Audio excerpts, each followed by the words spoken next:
Great night, great day today at the Cosmo. Of course, Conor Benn coming through 12 rounds against the tough Pete Dobson, 23-0 now. It's been a great experience in Las Vegas. We're going to open to the floor for questions from everybody. Conor, your father Nigel fought a friend of mine, Samuel Williams, back in the day. Samuel was a very slick boxer. I'm not sure if you ever saw that fight. I haven't seen that fight, no. Your dad lost or won a split decision from Samuel. But your opponent today reminded me a lot of him. Very hard to look good against, very defensive minded. And how hard is it to fight a guy who's so defensive minded? It's not even as if he was defensive minded. It was like he didn't want to engage. He didn't commit to any shots. He was tough, but I think that's all there was to tonight. A few mistakes my end that I made, but we'll adjust, go back to the drawing board, change it. I was happy with my performance as a whole. When I shot, I didn't miss. I let my hands go. Too much pulling back. Like minor things like that that me and my team will work on. But apart from that, there wasn't really much to it. I've had harder spars than tonight. I was very disappointed. Giving it I'm a dog, I'm from the Bronx, you heard, and all that talk, and then coming out and didn't engage. It's hard to get the knockout when you try and draw someone into a fight, and there was nothing coming back. But thank you. How was it going 12 rounds? How did it look? It was, I'm a little bit over the moon that I've done 12 rounds, because you always wonder, it's always in the back of your head, no matter how hard you train, whether you can actually do the 12 rounds. I know you can do 10, if you can do 10, you can do 12, but, for me it was, it was really easy work tonight. It was today, this morning. Yeah, it was easy work, really. Conor, after the fight, Devin Haney was on Twitter. Someone's asking him where did Benn's power go. He says he left it in the needle. I know Eddie said he'd even be willing to discuss making that fight. Yeah, what the fuck's he talking about? He ain't knocked no one out in his last 15 fights. What's he talking about, power? He's never had power. My DNA's strong. Don't worry about that. I'm fresh up out of my dad. So when you want to talk about power, he's just jealous because he's never had none. If he wants to come find out about the power, I'm more than happily show him. Would you be open to that fight? He can get it next. He's been very vocal. His dad's shown a lot of respect, Bill Haney, a lot of class. But he needs to teach his little kids some manners, some lessons. So if he wants to come, I'll deal with him, no problem. He's easy work. In the United States as well? I'll fight him wherever. I'm doing a little American tour at the moment, so I'll fight him wherever. He's got quick hands, he's got fast feet, he's athletic. Not more than me. If he wants to talk about power, he's never had none. People go to sleep when they watch Haney fight. Even when I go 10 rounds, even when I go 12 rounds, people are on the edge of their seats. Not like his. I don't think I've ever seen a Haney fight. I'll tell a lie. I was at one of his fights, and that's because one of my friends were fighting on the undercard. That's it. What do you think this performance tells the American audience, especially ones who be still skeptical over what's going on? Listen, people will always be skeptical. You keep saying this. Yes. People will always be skeptical, irrelevant of, whatever outcome. I've been cleared twice. No doubt I'll be cleared again. What then? Are people still going to be skeptical? You keep saying that. People will always be skeptical, and that's completely fine. It's something I've had to accept. And, as much as it breaks my heart, it's unfortunate, and that's just one thing that I've got to deal with now. But apart from that, I'm a hell of a fighter. Do 12 rounds easy, no problem. Skill set's there, power's there, agility, athleticism, dedication, mindset, it's all there. So that's what that showed tonight. I could do 12 rounds easy, no problem. I'll do 12 rounds in my sleep. I'll piss that. Conor, that 12 round, it seemed like you were going to get him out of it. Obviously, you were very aggressive. Just walk me through that final round. Was that the key? Yeah, listen, that's always the plan, isn't it? I go into every fight with the intention of breaking them down, breaking their spirit and knocking them out. But it's hard to fight with someone who actually don't think they can win the fight anyway. They come in there to survive. He was like a journeyman. Decent. He was all right journeyman. He didn't engage. He didn't really throw. The only time he come was when I made silly mistakes. Apart from that, it was a one-sided beatdown. And these ain't the fights I want. they're not the fights that get me going. They're not the fights that, you know, you don't go from selling out mega shows, mega stadium, to then fighting a Peter Dobson and expect there to be a knockout when he's just coming in there to survive. That's all there was tonight. You know, I honestly thought, you know, giving it all the talk from the Bronx, I'm a dog, out the mud, and he comes in and runs around for 12. Not even runs around, he just didn't do anything. You know, so a bit disappointed in that, as I was expecting a fight, and therefore, you know, you make them miss, you make them pay. I was just dishing out the pain today. I'm broke. It looks like we're not gonna get that, you know, that rematch between Crawford and Spence. We don't know what Crawford's gonna do with, you know, with the 3 belts he has. If you had to pick one of those belts, which one would you like to fight for? I'll fight for anyone, man. Preferably, if we can go Barrios next for the WBC interim, that would be my choice. Obviously, you got the Errol Spence Crawford fight. I don't know what's happening with that. I'm not here to waste time and wait around for anyone. I've wasted enough, not wasted, but I've had enough time out of the ring. For me, I just want to get out there, get back out. Like I said to the team, I'm ready to go April. Like when I'm ready to go April, let's go. I want to make up for lost time. You know, I ain't getting any, I'm only 27, but I ain't getting any younger. Let's go. Give me the big fights. Let me continue to prove myself. People say you can't do 12 rounds at the pace you fight. Of course I can do 12 rounds. Easy. I'm a 15-round fighter.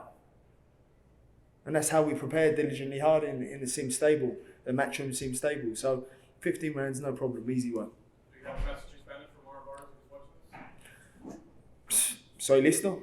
Soy listo para la pelea. Cuando tú lo quieres, estoy aquí. Llámame. Conor, what were the adjustments you made tonight? You got off, won the first 3. He did solid in 4 and 5, and then you took it back over.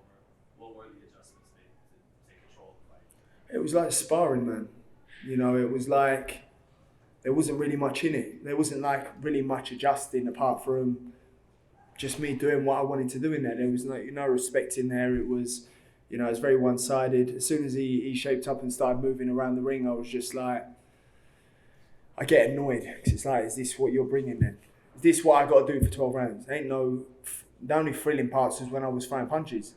You know, there weren't much else to it. So yeah, very disappointed when people talk the talk but don't back up the talk. You know, even as I said, even when I go 10 rounds, even when I go 12 rounds, I'm always ready to have it out if they want it. Did any of the shots he landed on you versus you and vice versa? Do you feel like any of the shots you landed hurt him? No, I mean he threw some good shots. You know, landed a few right hands that was a silly mistake for me for pulling back. But you know, at each fight you learn and you grow from. You make mistakes that you haven't made previously, or you know, you fight people with different styles. So yeah, I'll just go back and work on the silly little mistakes that I made that enabled him to land his right hand. I think taking myself to the right of him, to the left, taking myself to the way out of his right hand, you know, it become an easy nice work then. Tony, do you feel the same way? Do you feel like there were silly little mistakes as Conor was saying in his performance? There's always things you've got to work on, and depending on the opponent and what the opponent does.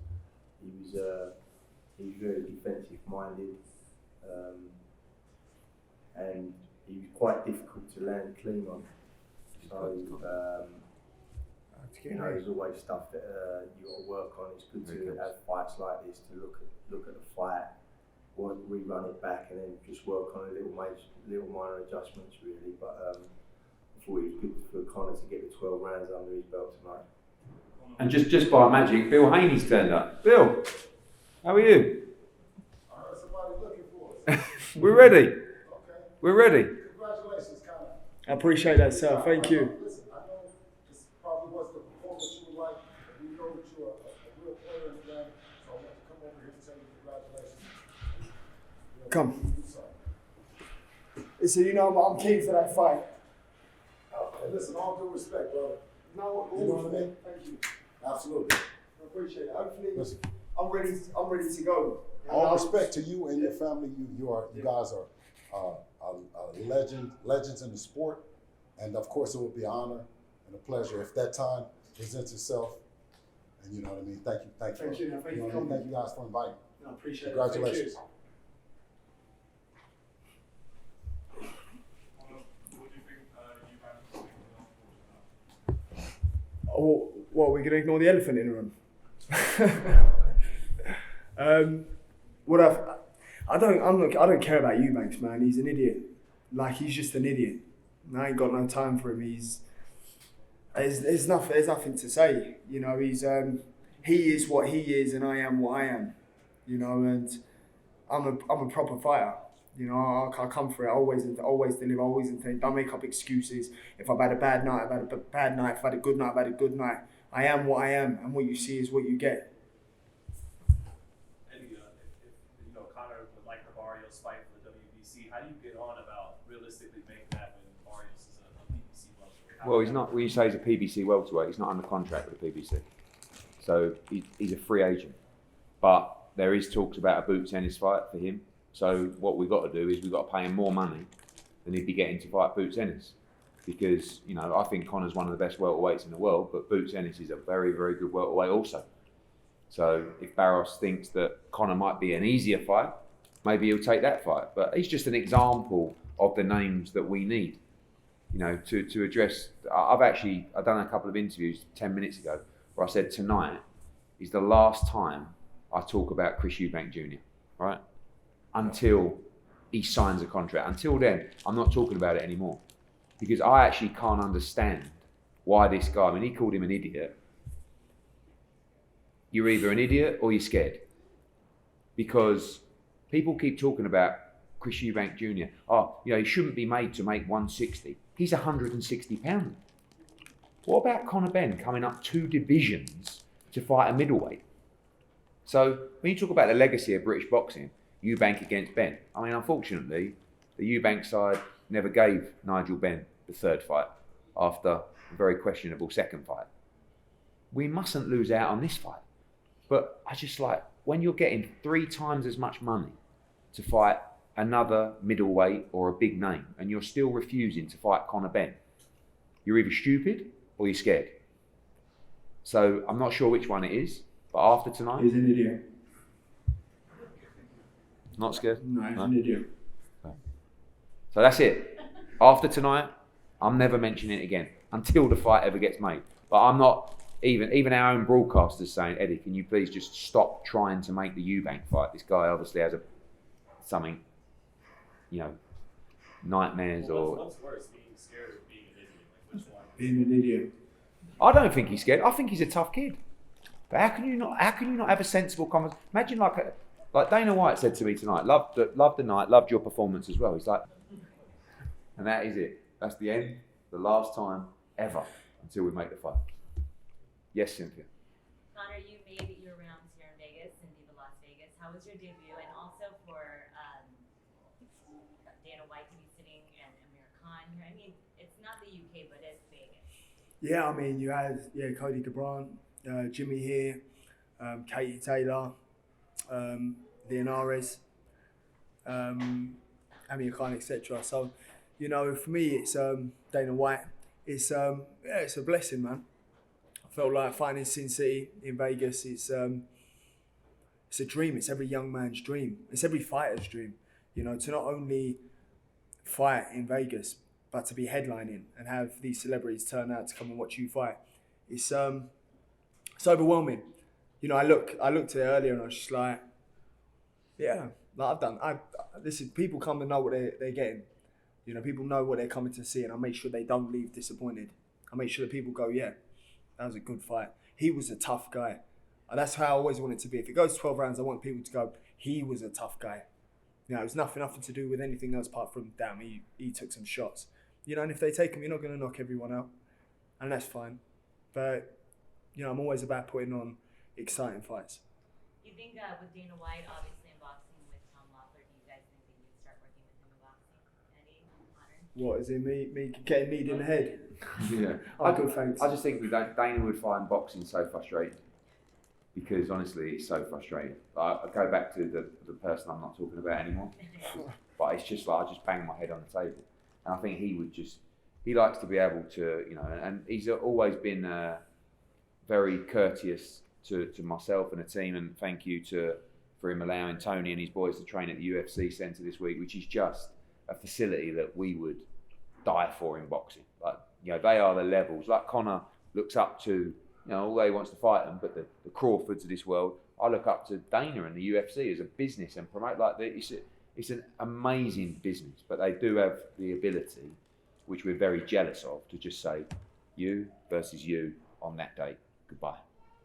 And I wish we had that in boxing, but that's one of the problems in the sport. A couple more, guys. Eddie, Coach, and Ben, how much more of the Conor Benn US tour do you have before possibly going back home overseas? Do you know what? I feel very welcomed over here, and I say that from my heart. You guys have really welcomed me in everywhere I've been, everywhere I've gone, every gym I've gone to, the people, even the turnout today. I'm overwhelmed by the support I have over here. I know the Ben name is familiar over here. All the world titles are over here. So you can sort of call this my second home, unless Eddie has other plans. Yeah, for me, we came here really because of the situation. Every fighter hopes that after they've conquered their own country, you can finally fight in America. Well, that was actually Conor's third fight in America. You boxed in New York, Orlando, and now Vegas. I mean, actually, it's been a blessing. And this is actually the first UK fighter I've ever had headline in Las Vegas. So we've had some smaller fights like Canelo Golovkin and Canelo Bivol, but in all seriousness, I've never had a UK fighter headline here. So that's great for us. And like I said, this happened because of a situation that you also have to remember that every time Conor Benn fights, it's on the shoulders, there's questions, it's hanging over us, there's another appeal, someone else is appealing. And once that's cleared, which is in a couple of weeks' time, you're going to see a different fighter, a different mindset, and we want to return to the UK next. We'll be back here for sure, but I want to see him fill up an arena in the UK, which he can do very easily. Last one, guys, have we got one more? Conor, 3 years ago here in Vegas, I asked you about potential fights and guys want to fight. You mentioned Virgil Ortiz back then as a guy you wanted to fight. How do you feel about that fight? How do I feel about the fight with Virgil Ortiz? Yes. Yeah, of course. Listen, as a boxer, as a young boxer, you want to fight the best. You feel like you've got something to prove. And I want to prove I'm the best. Again, I've used the example of when Virgil Ortiz fought Samuel Vargas just before I did. I'd done exactly the same thing, if not better. You're talking then, when Ennis fought Van Herden, I'd done exactly the same thing, but better. When Formella fought Sean Porter, I'd done the same thing. So people don't want to put me up there with these guys, but the reality is, that's where I belong. And I'll continue to prove it. If they aren't getting knocked out in 1 to 4 rounds, they're getting beaten for the 12th. And that's how I prepare. So, I want to prove myself. And that's just me being young and ambitious and hungry. And, have that drive to fight the best. And people say he's the future pound for pounder and his future pound for pounder. No problem, then we can run it. Question for Eddie. I don't know if you saw the new rankings, the Adrian Broner's in the WBA rankings. Would you move on with Don King? Blimey. I don't know. I mean, we're just getting over Chris Eubank Jr. Now we've got to go on to Don King. But look, Broner's always a guy that his name, Bill was talking to Bill Haney the other day about Adrian Broner. Yeah, maybe. But obviously, look, outside of other fights that we won't talk about anymore, really the aim is for Conor Benn to become a welterweight world champion. The Broner fight, good name and everything, doesn't really position us to do that. So, but who knows? We never rule out Mr. Broner. It's good fun. Not sure he'd make 147 pounds though.